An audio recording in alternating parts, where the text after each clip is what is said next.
Chapter 1. The Job That Seemed Too Perfect. The first time I noticed something was wrong, it wasn't the building or the security or the way everyone smiled like their cheeks hurt. It was the contract. I'm not saying that like I'm some anti-work conspiracy guy who thinks every HR department is secretly plotting. I'm saying it because I watched my own finger hover over a glowing sign button, and for a split second, just a fraction, I felt the same instinct you feel when you reach for a hot pan and your skin screams before your brain catches up. Don't touch that. Don't do it. But I did it anyway. Because rent doesn't care about instincts. Because my bank account had become a countdown of its own. Groceries, gas, overdue bills, the late fee that turns into another late fee. Because my dad's old advice, take the stable job, son, still echoed like a guilt trip when I tried to sleep. Because the email subject line had said, "Welcome to Larkspur Systems" in bold, celebratory font, like it was the beginning of my life finally turning around. Larkspur Systems wasn't just a company. It was a promise. They had ads everywhere, the kind that looked like mini-movies. Sleek office spaces, bright windows, young professionals laughing over coffee. A slogan that sounded like hope packaged for purchase: build the future. I found the listing at 2:13 a.m. on a night I couldn't sleep. Operations Associate, entry level. No degree required. Competitive salary. Rapid growth. I applied with a half-polished resume and a cover letter that was basically a prayer. And they responded in 12 hours. Not, "We'll get back to you." Not, "Thanks for applying." A real email. A real link. A scheduled interview. I should have been suspicious right there. But I wasn't in a position to be picky. The interview happened over video call. The person on screen introduced herself as Maris from Talent Acquisition. She was perfectly put together. Hair smooth, lipstick balanced. Eyes bright like she'd just had a full night's sleep and a life that never got messy. Her background was blurred, but I could see clean lines and a soft glow, like she was sitting inside one of those minimalist apartments people rent on Instagram. "Elliot Kane," she said, reading my name with a gentle confidence. "We love your application." I almost laughed. Love. That was a strong word for a resume. She asked standard questions, but in a way that felt rehearsed. Like she could predict my answers before I gave them. Every time I mentioned stress or bills, or how eager I was to learn, her smile sharpened just a little. Then she leaned closer, lowering her voice like she was about to share a secret. "We move quickly here, Elliot," she said. "We believe opportunity should never wait." That line should have made me roll my eyes. Instead, I felt grateful. The interview lasted 13 minutes. Not an exaggeration. I remember because I stared at the little timer on the call window afterward, convinced it hadn't been long enough for anyone to decide anything. Maris ended with, "Great. We'll email you next steps." I got the offer letter 3 hours later. The salary number made my throat tighten. It was enough to breathe again.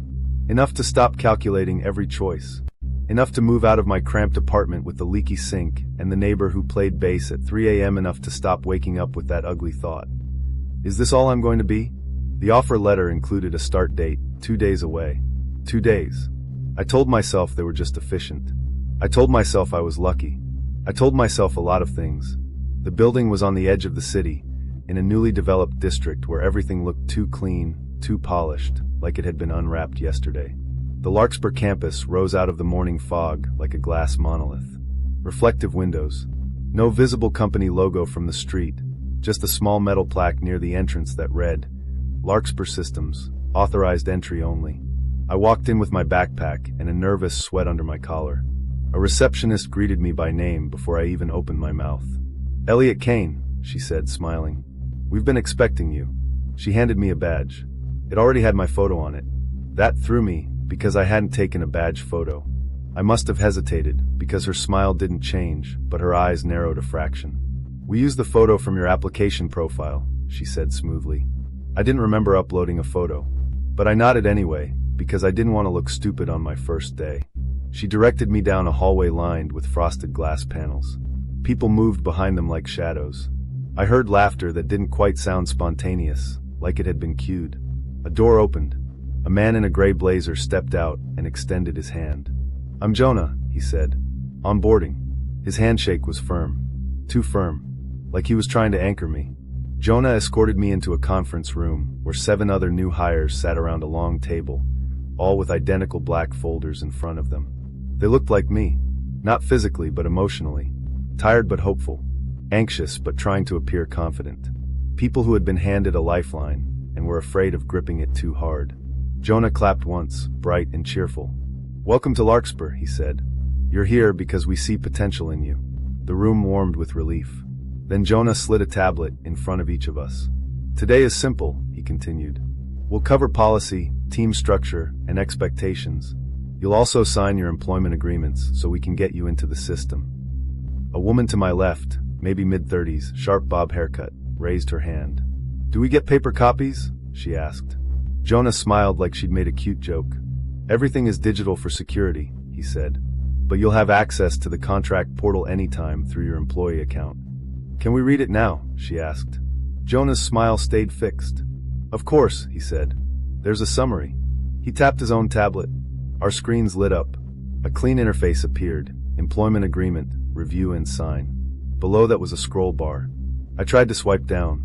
The text blurred. Not like a loading delay. Like deliberate censorship. Every paragraph turned into gray smudges except a few bold headings. Confidentiality. Compliance. Benefits. Termination.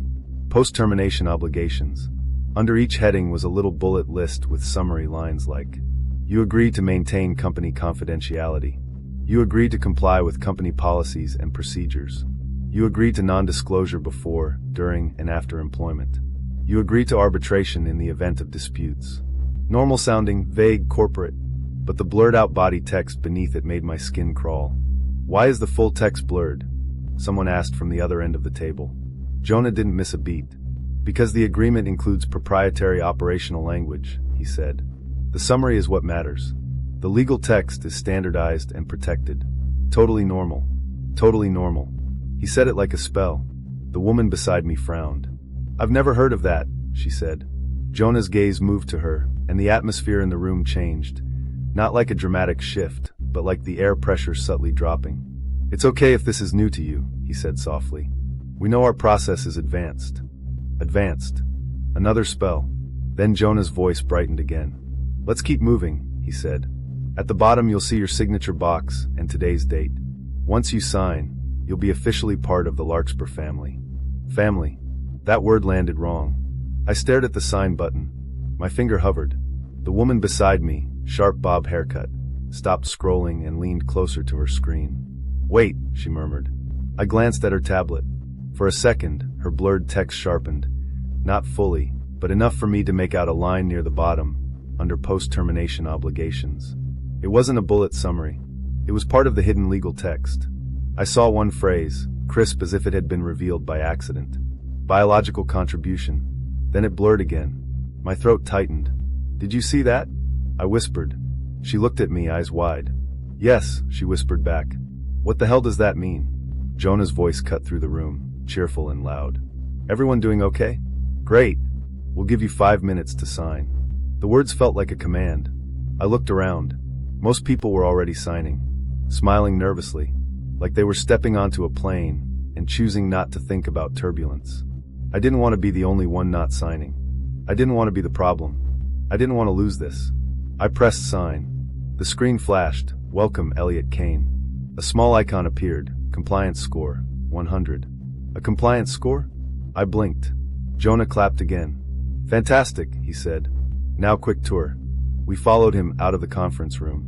The hallway stretched long, lined with doors that had no labels. One door had a black keypad and a symbol that looked like a simple leaf, the Larkspur logo, but warped like it had too many points. Jonah noticed me staring. "That area is off limits to new hires," he said lightly. "You'll receive clearance if needed." "If needed for what?" I asked before I could stop myself. Jonah's smile didn't change, but his eyes did.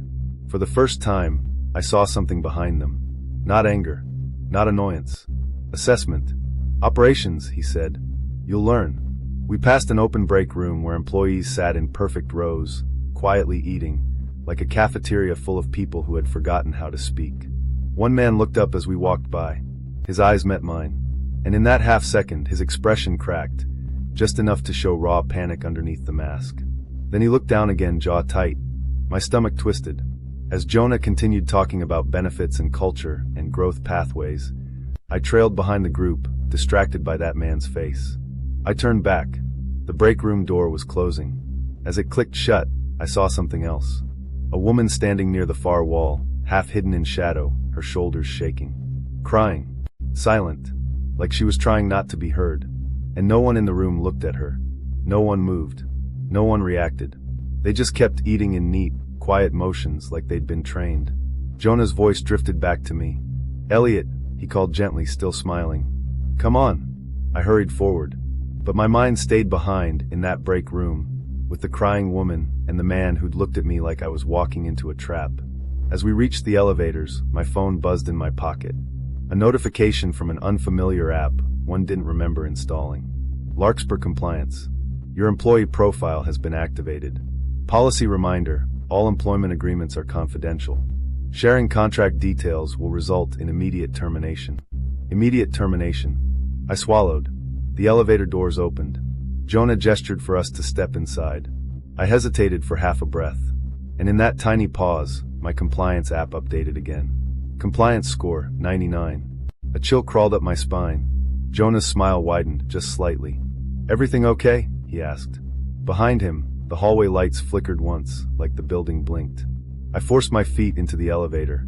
The doors slid shut. And as they did, I heard it, soft, faint, like it came from inside the walls. 3 taps. Pause. 3 taps. Chapter 2, Small Rules, Big Consequences. The elevator didn't stop at a floor. It descended. I know that sounds obvious. Of course elevators descend. But this one felt like it was going somewhere it shouldn't. The numbers above the door didn't change. There were no indicators at all. Just a smooth, silent drop that made my ears pop. No one else reacted. Jonah stood at the front, hands folded loosely, smiling like a tour guide. The other new hires shifted slightly, but said nothing. The woman with the sharp bob haircut, her name was Priya, I'd learned during introductions, kept her eyes forward. Her jaw was clenched tight enough to hurt. My phone buzzed again. Compliance score, 99. Reminder, unapproved hesitation may impact performance metrics. Unapproved hesitation. I hadn't said anything. I hadn't done anything. I had just paused. I slid my phone back into my pocket and told myself this was a tech company. Of course they monitored everything. That was normal. Data tracking. Productivity metrics. That was normal. The elevator doors finally opened onto a floor that looked nothing like the glass and sunlight aesthetic upstairs. The lighting here was dimmer. Warmer. No windows. The walls were matte gray, almost absorbent, like they swallowed brightness. The air felt heavier, faintly metallic. "Welcome to operations," Jonah said. We stepped out. The hallway stretched long and quiet. No signs. No art. No personality. Just identical doors spaced evenly on both sides, each with a small black panel instead of a nameplate. "Your roles will vary slightly," Jonah continued. "But your core responsibility is consistency." "Consistency with what?" Someone asked behind me. Jonah turned slowly, smile still in place. "With policy," he said. We were led into a larger room. Open floor plan, rows of sleek desks separated by low partitions. Dozens of employees sat at their stations, staring at identical monitors. The room was silent except for the faint tapping of keys. No chatter. No music. No coffee machine hiss. Just synchronized stillness. A giant screen on the far wall displayed columns of names with small numbers beside them. I scanned quickly. Each name had a score. 98, 99, 100, 101. Compliance scores. One name at the bottom blinked red. 83. As I watched, it flickered to 82. The person seated beneath that column, a thin guy with sandy hair, stiffened in his chair. He typed faster. Sweat darkened the collar of his shirt. A soft chime echoed through the room. Every head lifted at once. The screen flashed. Policy reminder. Section 4.2, silence during core hours. Jonah leaned close to us. "You'll learn," he whispered. A door on the side wall opened. 2 security personnel stepped inside. They wore black uniforms without logos. Their faces were expressionless, like mannequins brought to life. They walked directly to the man whose score had dropped to 82. No one looked at him. No one intervened. The security officers tapped his desk. He stood slowly, like his bones had aged 20 years in 10 seconds. "Wait," he murmured, barely audible. "It was a mistake. I corrected it. My score." They didn't respond. They guided him toward the door. As he passed our group, his eyes flicked toward me. It wasn't anger. It wasn't even fear. It was something worse. Resignation. The door shut behind them. The screen updated. His name vanished. The space where it had been rearranged itself, as if it had never existed. No gap. No trace. Just gone. My chest tightened. That was, Priya began. Performance management, Jonah interrupted smoothly. We value excellence. I swallowed. We were shown to a cluster of empty desks near the center of the room. My badge lit green when I held it near the edge of my assigned workstation. A login screen appeared automatically. Welcome, Elliot Kane. Compliance score, 99. I hadn't done anything yet. Jonah explained the basics. Data categorization. Pattern validation. Reviewing flagged anomalies. It all sounded abstract enough to be harmless. You'll notice certain rules posted on your dashboard, he said. Follow them precisely.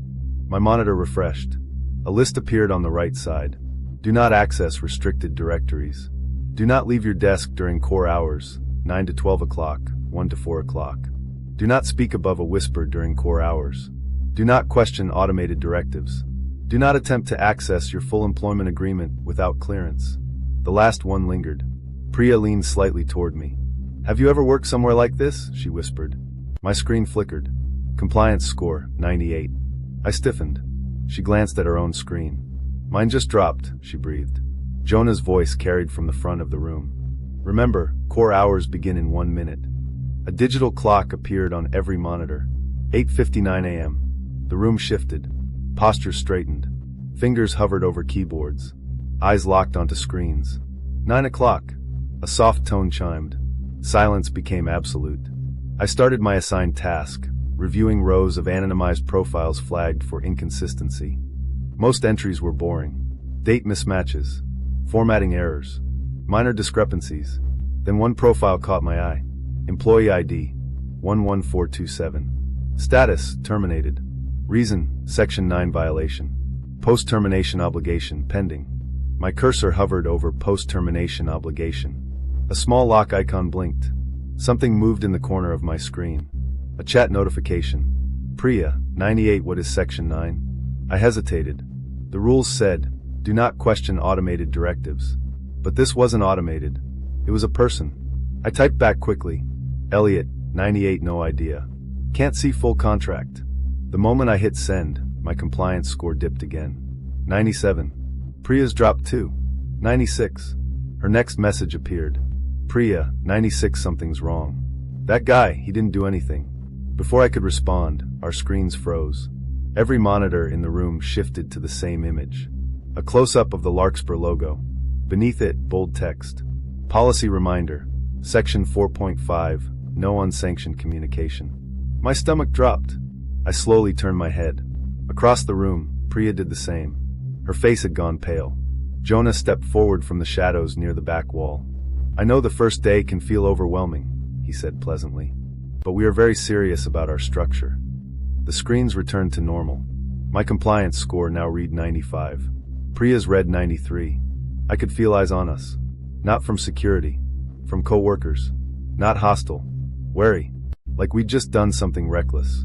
Core hours continued. No one spoke again. Around 11:17 a.m., I heard it. Faint. 3 taps. Pause. 3 taps. It wasn't coming from the walls this time. It was coming from beneath the floor. I froze. The tapping repeated. Soft. Measured. Intentional. No one else reacted. I scanned the room. Everyone typed in perfect rhythm. Except one woman 2 rows ahead. Her shoulders were shaking. Silent crying. Her compliance score flickered between 89 and 90. The tapping stopped. At 12 p.m., a tone chimed. Core hours ended. The room exhaled. Chairs scraped softly. People stood in stiff, synchronized motions. Jonah approached me. Adjusting takes time, he said. But you're doing fine. My score keeps dropping, I said carefully. He smiled. Compliance is dynamic, he replied. It reflects alignment. With what? With your agreement. I haven't read it. His smile thinned. You signed it. The weight of that settled heavily. He leaned closer. You agreed to terms beyond your role description. We all did. We all. I echoed. Jonah's eyes flicked toward the ceiling for just a moment. Then back to me. Enjoy lunch, he said. He walked away. I looked at the giant screen again. Another name blinked red. 82. Then 81. A door opened. Security stepped out. The man whose name was blinking didn't resist. He didn't even look surprised.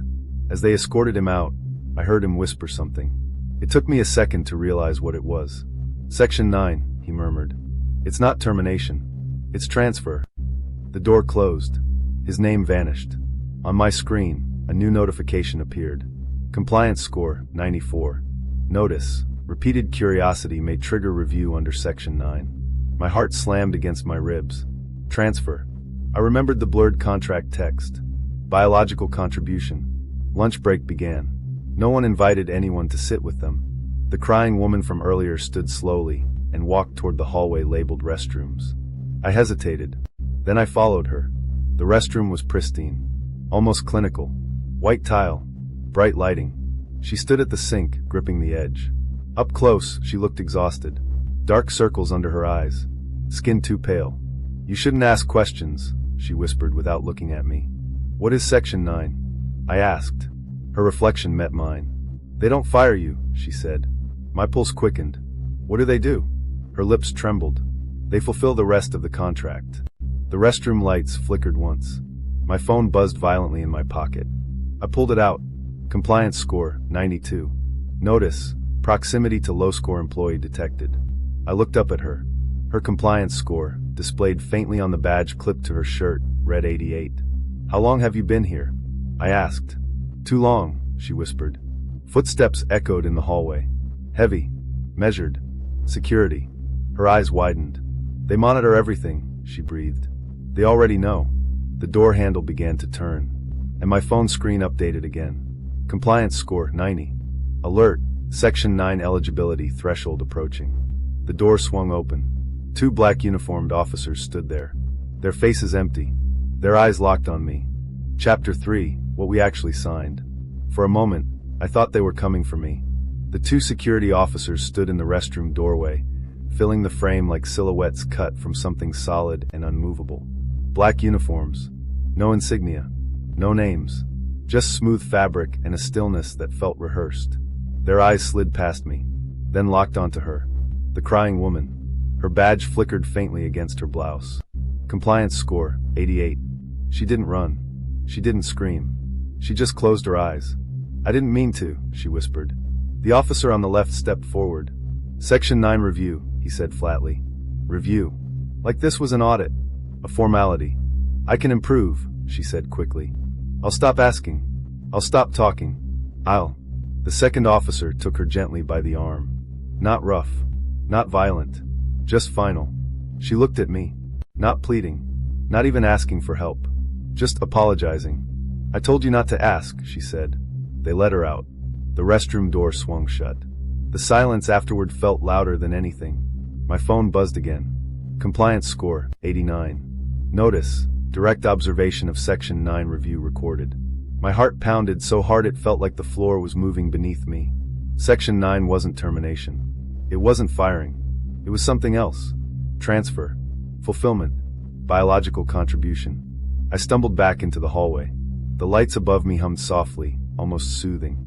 The corridor was empty now, polished and quiet like nothing had happened. Like no one had just been taken. I walked back toward the operations floor on instinct, not sure whether I was running from something or toward answers.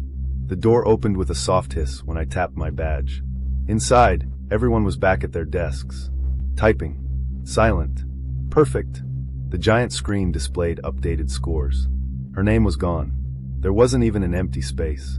It had reorganized again, as if she had never existed. I scanned for Priya. She was still there, 2 rows down, shoulders tense, eyes locked on her monitor.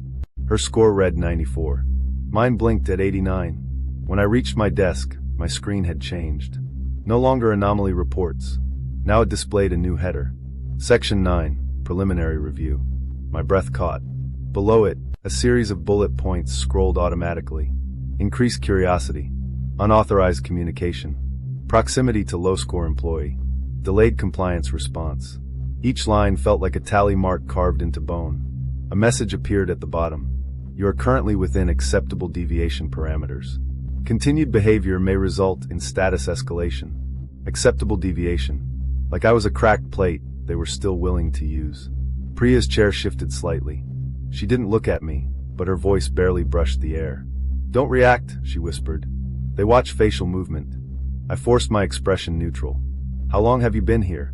I whispered back. 3 months. My stomach twisted. 3 months was long enough to learn the layout. "Have you seen Section 9? I asked. Her hands froze over the keyboard. Her score flickered. 93. "Not directly," she said carefully. "But I've seen people go below 85. "What happens at 85? Her compliance score dropped to 92. She didn't answer. Instead, she shifted her mouse and typed something with exaggerated focus. On my screen, my cursor moved without my hand touching it. The document shifted. The blurred contract text appeared again. This time, it didn't blur completely. For a split second, just a blink, I saw a full sentence before it dissolved back into gray distortion. Employee agrees to irrevocable post-employment material allocation, as defined by Corporate Biological Asset Recovery Division. My blood ran cold. Material allocation.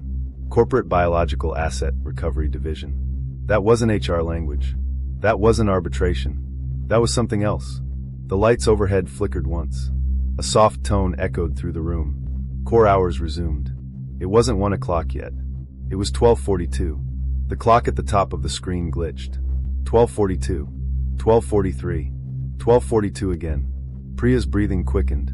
"They changed the schedule," she whispered. The room stiffened again. Silence snapped into place. My monitor updated. A new directive appeared. Section 9 preparation, observe. A live video feed opened in a small window at the bottom of my screen. At first, it showed a white room. Blank walls. Metal table in the center. Then the door opened. The crying woman from the restroom stepped inside. Her eyes were red, but she was composed now. 2 security officers guided her to the metal table. She sat. No restraints. No visible force. The camera angle shifted. Zoomed slightly. The screen split into multiple views.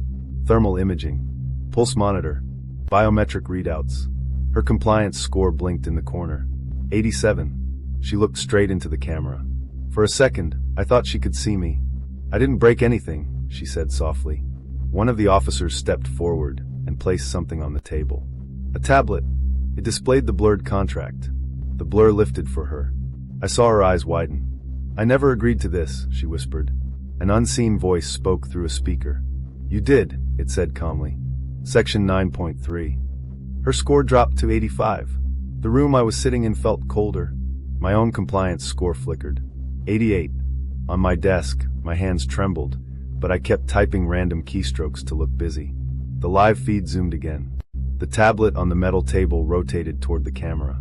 For just a second, the text was readable. Upon compliance deviation below threshold, employee body and all biological derivatives become corporate property for asset reclamation. Biological derivatives. Property. My pulse hammered so loud I could barely hear the rest. The crying woman's voice cracked. "You can't, this isn't legal." The unseen voice replied evenly. "You signed." Her compliance score dropped to 84. A red outline appeared around her image. A new header flashed across my screen. Transfer initiated. I couldn't breathe. The live feed shifted again.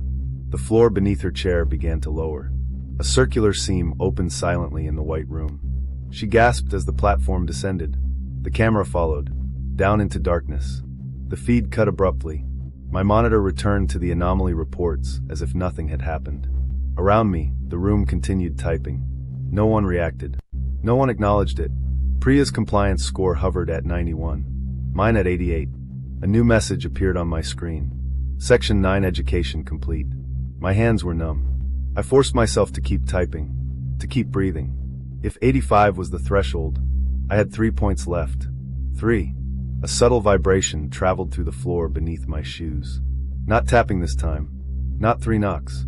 This was deeper, heavier, like something massive shifting far below the building.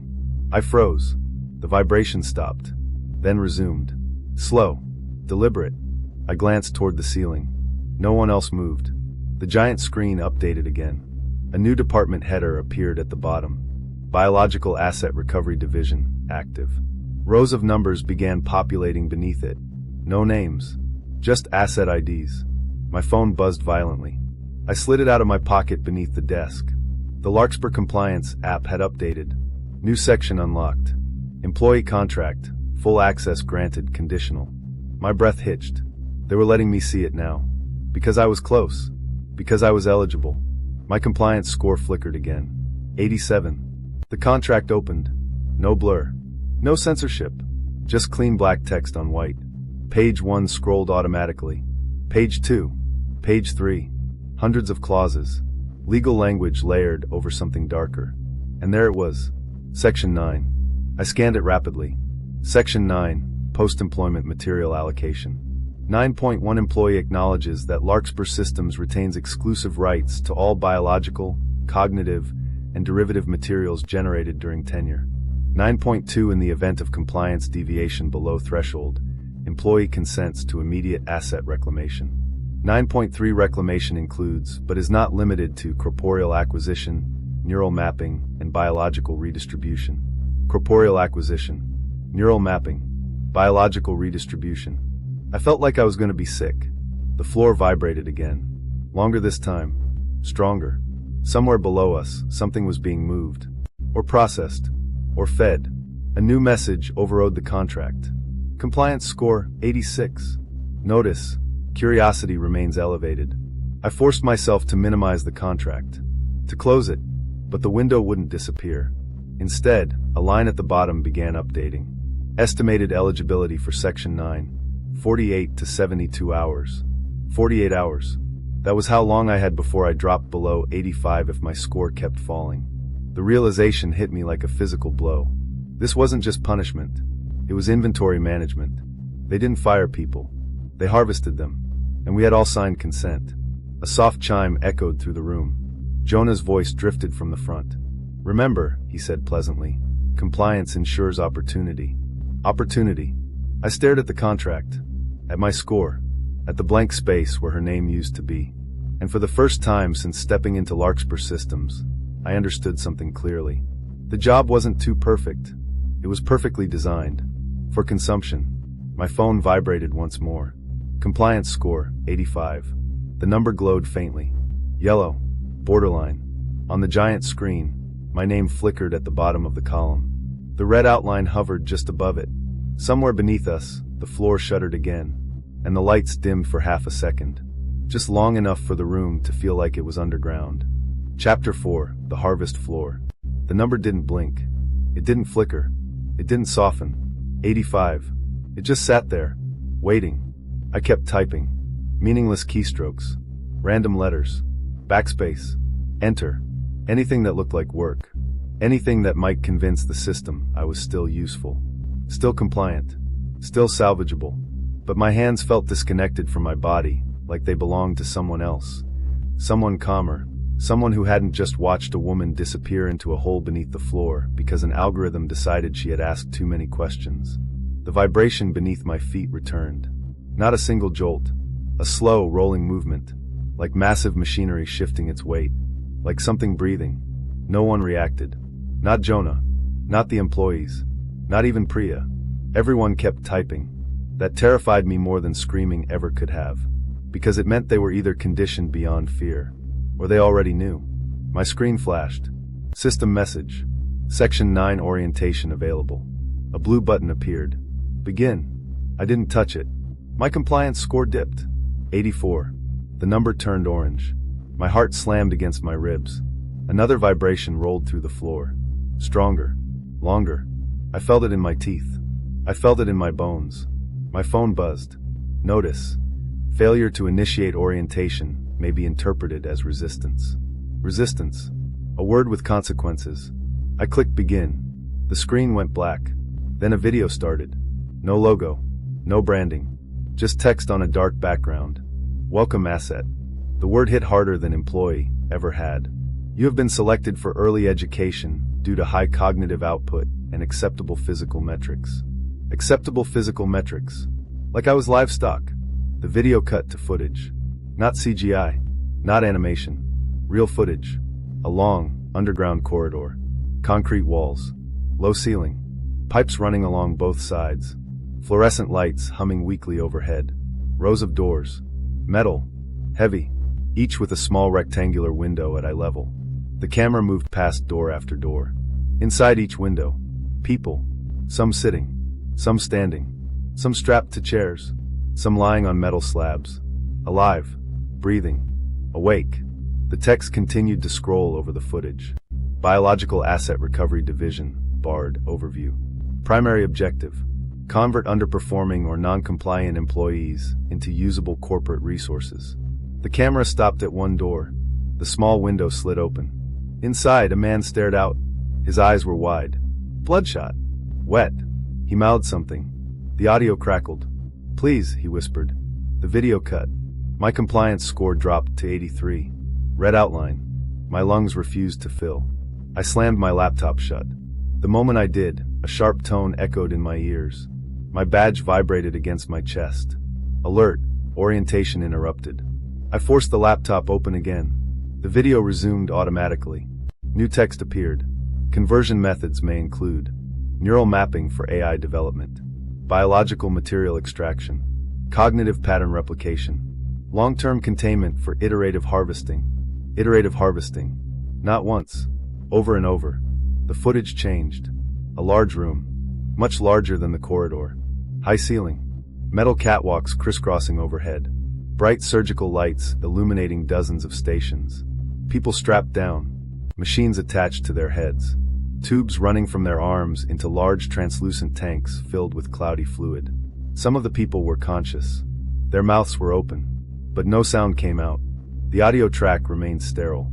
No screams. No crying. Just the faint hum of machinery. Text overlaid. Asset awareness levels vary. Pain response is not a factor in productivity. I gagged. My compliance score ticked down again. 82. I couldn't sit there. I couldn't pretend anymore. I needed to get out. Not tomorrow. Not later. Now. I looked toward Priya. She hadn't moved. Her eyes were locked on her screen. Her compliance score hovered at 89. Higher than mine. Safer. For now. I stood slowly. The moment my chair shifted, a soft chime echoed. Notice. Desk departure during core hours requires authorization. I sat back down. Sweat rolled down my spine. Think. If they tracked everything, then movement was logged. Communication was logged. But patterns could still break. Systems always had cracks. People built them. People made mistakes. I waited. I pretended to work. I watched the clock. 12:42. Still. Time wasn't moving. Or it was moving somewhere else. I forced myself to breathe slowly. If core hours never ended, I'd never get a chance to leave. Unless something disrupted it. Something big. Another vibration rolled through the floor. Stronger than before. A low mechanical groan followed. The lights dimmed slightly. For the first time, murmurs rippled through the room. Not words. Just sounds. Tiny, panicked noises people couldn't fully suppress. Jonah stepped forward. "Minor system calibration," he said brightly. "Remain seated." The giant screen flickered. For a split second, instead of compliance scores, I saw something else. A map. Blueprint style. Layers. Floors stacked vertically. The operations floor was near the top.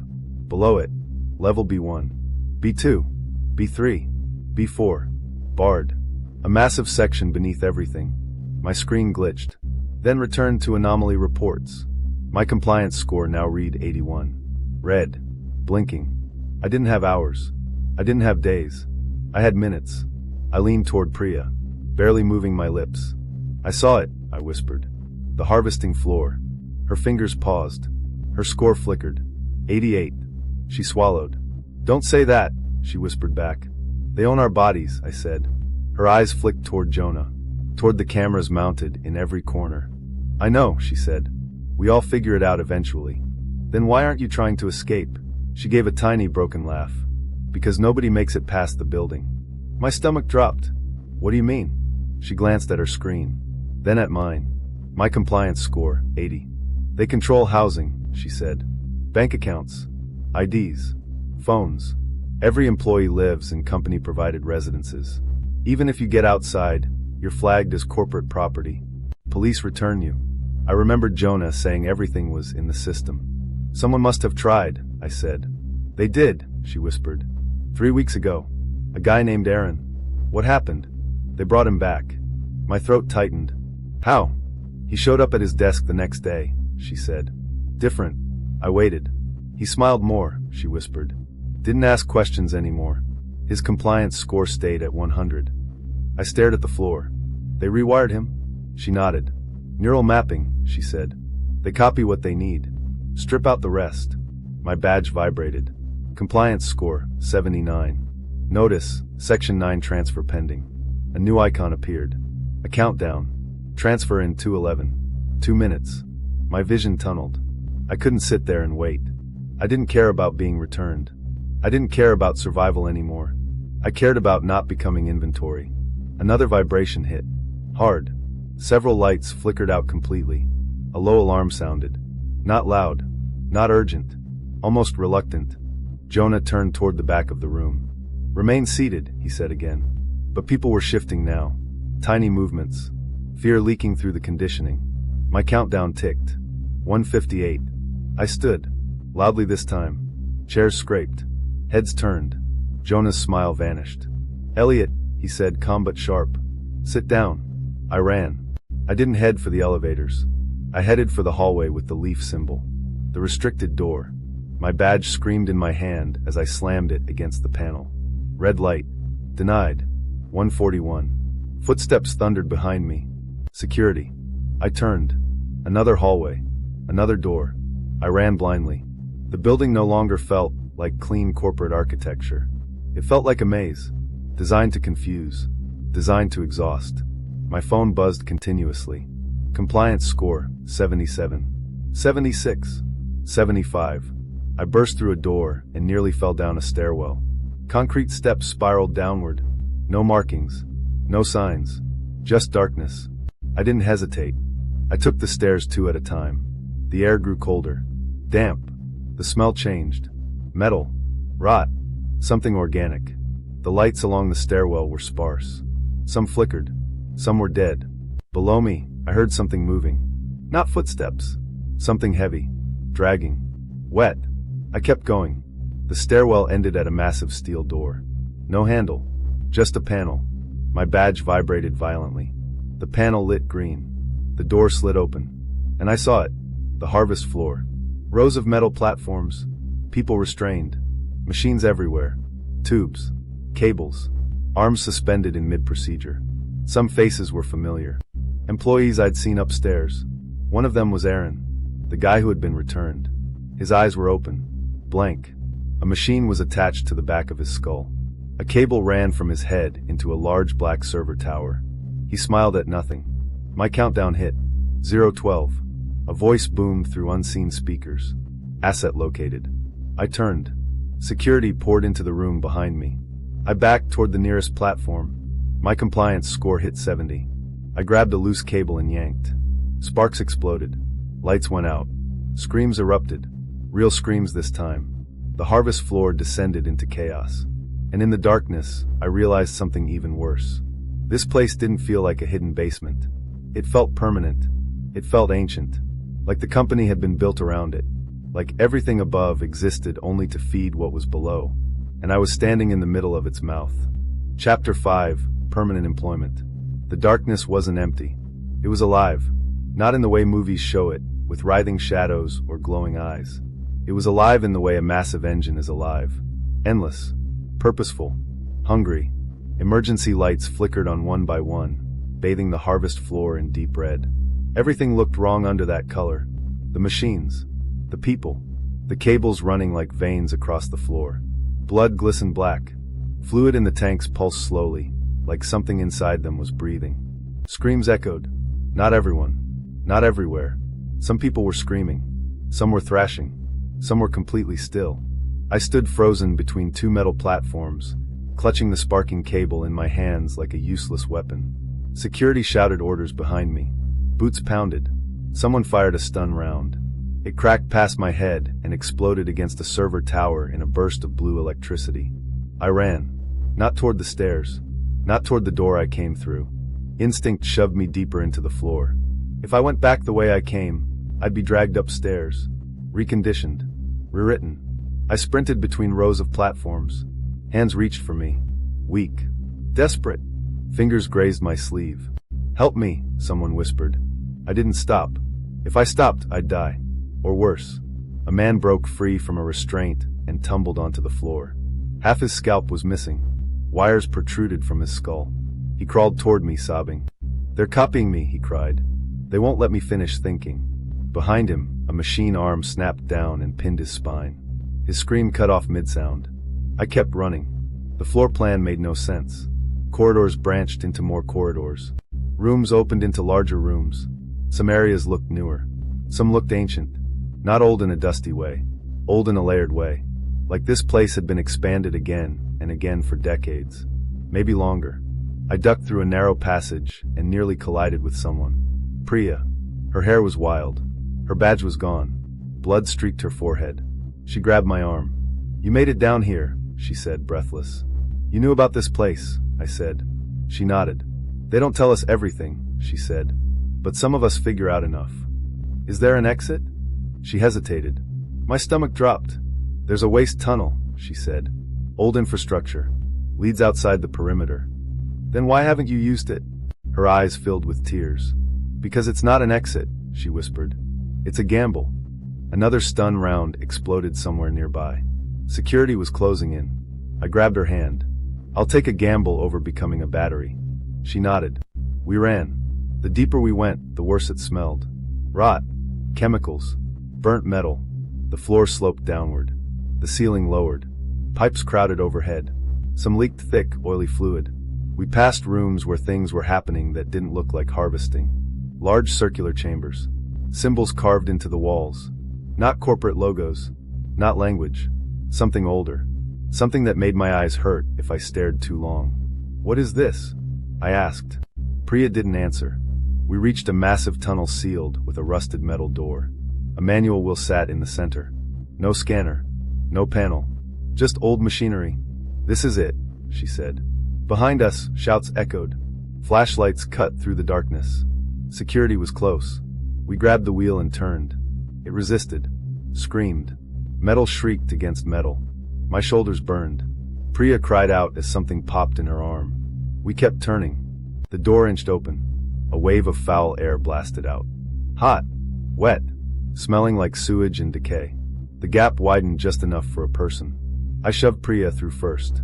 She stumbled but didn't fall. I dove after her. A stun round hit the door frame inches from my head. Sparks rained down. We ran into the tunnel. No lights. Only darkness. We ran blindly. Slipping. Falling. Getting back up. The tunnel sloped upward. Gradually. Agonizingly. My lungs burned. My legs shook. Behind us, the door slammed shut. Not by our hands. By them. A deep mechanical thud echoed through the tunnel. They hadn't followed. That should have terrified me. It didn't. It relieved me. Which was worse. We ran until we couldn't anymore. Until our bodies forced us to stop.